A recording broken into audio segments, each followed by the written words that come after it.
What's going on, everyone? Before we start today's preview, I want to ask this question right off the bat. Who you got? Browns, Falcons, Week 4 from Atlanta. It's got some sense of trap game vibes to it, but not completely, since the Browns are not undefeated. So let me know who you got in this one in the comment section below to start today's show.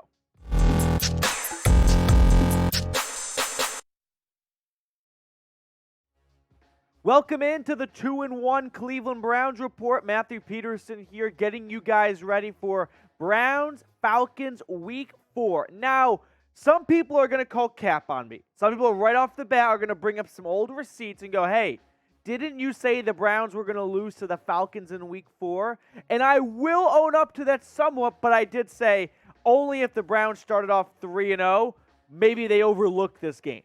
Now that they got humbled against the Jets, they're not going to come into Atlanta knowing they are the better team and just kind of taking plays off here and there. So let's dive into this game. Dive into this preview rather. We're going to check out the injury report. Plus, I've got 3 changes the Browns have to make before kickoff. Now, the Browns and the Falcons offensively, probably surprising people. Who had Jacoby Brissett and Marcus Mariota averaging nearly 4 touchdowns a game after 3 weeks? That was not on my bingo sheet. So this might be another shootout, especially if the defense for Atlanta continues to look like the defense for Atlanta. Now, nevertheless, I've got 3 changes I think the Browns should be making, because even though they are 2-1 and they're coming off a nice win against the Steelers, their rivals at home, this team should not be complacent. They should be looking to improve every single week. So, change number 1. We need to see better wide receiver 2 play. Amari Cooper has been awesome so far. In fact, if he posts 100 yards in this game, that'll be the first time in his career he will have gone off for 3 consecutive 100-yard receiving performances. Now, the issue or the concern I have is after Amari Cooper, we've yet to really see anyone step up as this clear number 2 receiver. Now, Donovan Peoples-Jones had some great catches in Week 1 against the Panthers. But then he kind of went radio silent on us in the Jets and Steelers matchup. Njoku was great last week against Pittsburgh. Here's my concern. If the air attack becomes way too reliant on Amari Cooper and opposing defensive coordinators get the sense that if they just bracket off number 2, sort of like what you're seeing with Justin Jefferson and the Vikings, where if teams can just remove that player from the game, someone else has to be there. And it's okay if it's not Donovan Peoples-Jones every single week. Last week we saw Njoku step up, even though Cooper was still having a great game. I just don't want this team's Achilles heel to be, if you take out Cooper, the offense is stale and it comes to a grinding halt. So that's something I want to see Stefanski install more of against the Falcons as we get into the tougher part of the schedule. Don't become so dependent on Amari Cooper that this Browns offense has no DNA if Amari Cooper were to go down or if the defense were to remove him and bracket him off Bill Belichick style. All right, next change I want to see made. The safeties have to improve in coverage. John Johnson, Grant Delpit, they are very good at run stopping. In fact, Grant Delpit especially. We're going to talk about him in a little bit more here in detail because I think he has been a phenomenal run stopping safety. Free safety coming in the box. Look at this play right here from Steelers Week 3 Thursday night.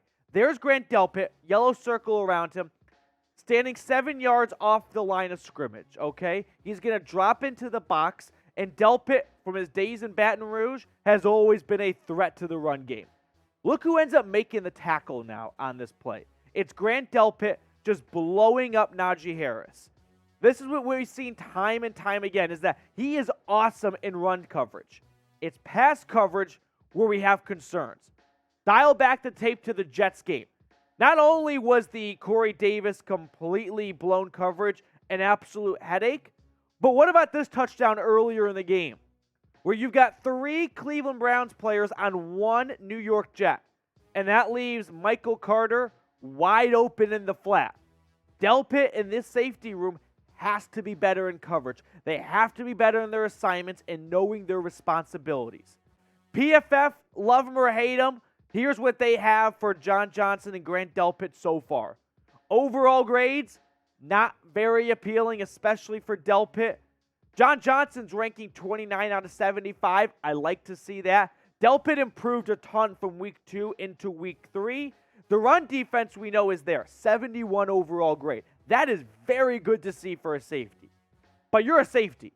Your number one job is pass coverage, right? You are the last line of defense. And when your overall grade is south of 43, that ain't it. That's not going to cut it for me.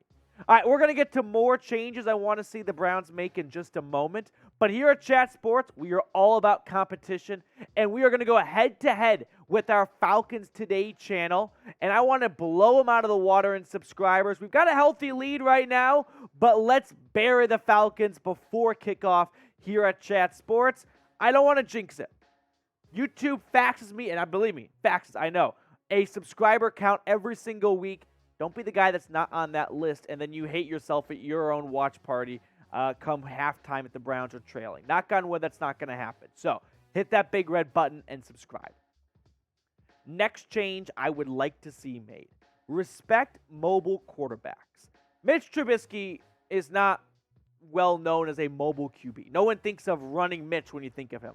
But he's actually pretty sneaky with his legs. He had a lot of good running plays when he was with the Bears, and we saw this a little bit on Thursday against the Steelers. Look at this play right here. So Jadeveon Clowney is out, which means Isaac Rochelle is going to be opposite of Myles Garrett. Look at where the eyes of John Johnson and Isaac Rochelle are.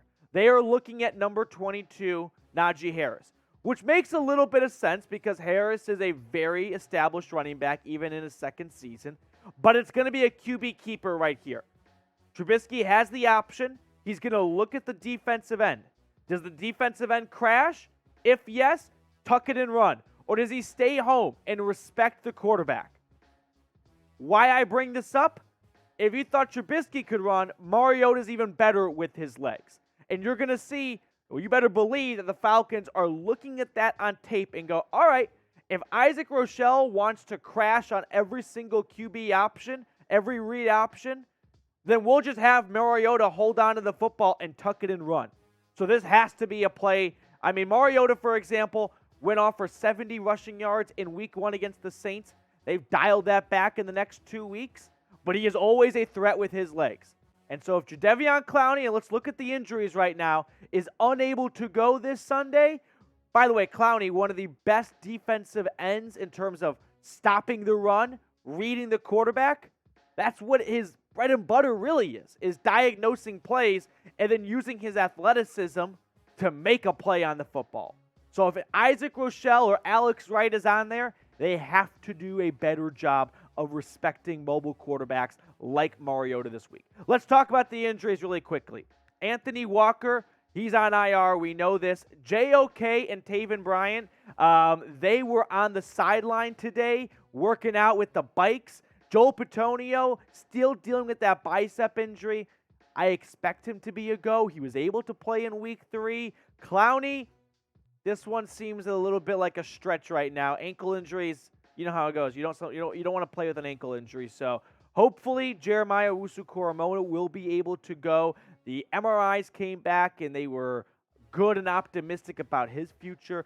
Bryan, meanwhile, with that hamstring injury, we'll have to see how he goes throughout this week at practice. If he'll be limited, hopefully he can be full by the end of the week. All right, coming up next, players to watch for on the Falcons side. We know our Brownies. Let's get to know the enemy, right? A little bit of the art of the war right now. Get to know the opposing team well. But first, you better get to know BetUS because they have got an awesome deal right now for the dog pound. When you go to chatsports.com/bet and you use promo code Browns125, they'll hook you up with a 125% deposit bonus. Now, if you are looking for some, money to put down here, you can put that money down on the Falcons and the Browns. Cleveland is 3-point favorites. Atlanta over/under at 48. So I like the Browns. I don't know if I like the Browns in this one. I do like the Browns. I'm not trying to talk myself out of it. But anytime you are a road favorite, it gets a little dicey, right?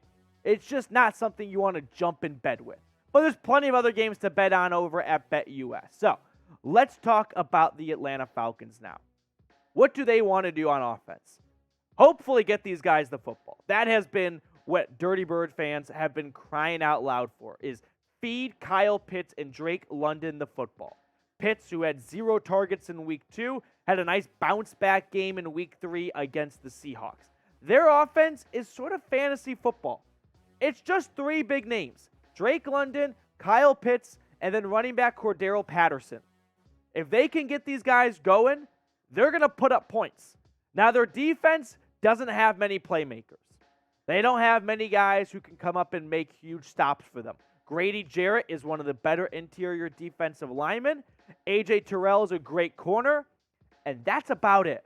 They don't have, this is not a loaded team skilled-wise, okay? Now, A.J. Terrell, I think, is one of the most underrated cornerbacks in the NFL, but he's not had a fantastic start to this season.